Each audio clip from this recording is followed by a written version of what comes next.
زمانے میں نجف کے دو قبیلوں میں اختلافات ہو گئے، جس کی وجہ سے مسجد کوفہ کے زائر کم ہو گئے۔ تو کوئی جب آتا نہیں تھا تو ظاہر ہے خادم تھا بیچارہ جو ہے وہ فقر کی حالت میں آ گیا، گھر میں کھانے کو کچھ نہیں۔ تو بہرحال امام کی خدمت میں کہا مولا میں راضی رہوں گا اس مشکلات پہ اگر آپ مجھے اپنی زیارت کروا دیں، یعنی اگر یہ تکلیف مجھے دینی ہے، اس تکلیف میں رہنا ہے تو پھر میں راضی ہوں، مگر زیارت تو کرا دیں۔ کہا شب تھی، رات تھی، مسجد کوفہ تھا، اور وہ جہاں پہ وہ مقامات ہیں، جہاں حضرت نوح کا مقام ہے کشتی کے رکنے کا، پھر وہ کہا میں وہیں پہ تھا تو اچانک سے میں نے دیکھا کہ دو لوگ جو ہے وہ مسجد میں آئے، ایک چہرہ اتنا نورانی تھا اور میرا ہاتھ پکڑا اور ایک ہاتھ میں مجھے مصلی دیا جہاں نماز دی،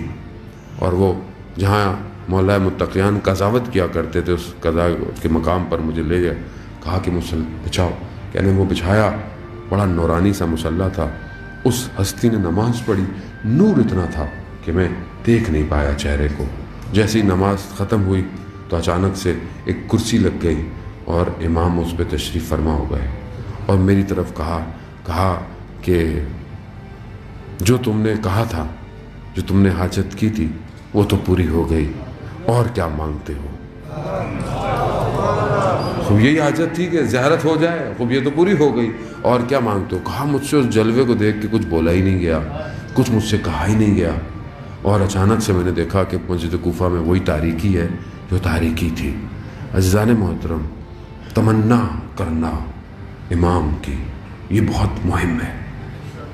یعنی آپ کو اس یقین پہ پہنچنا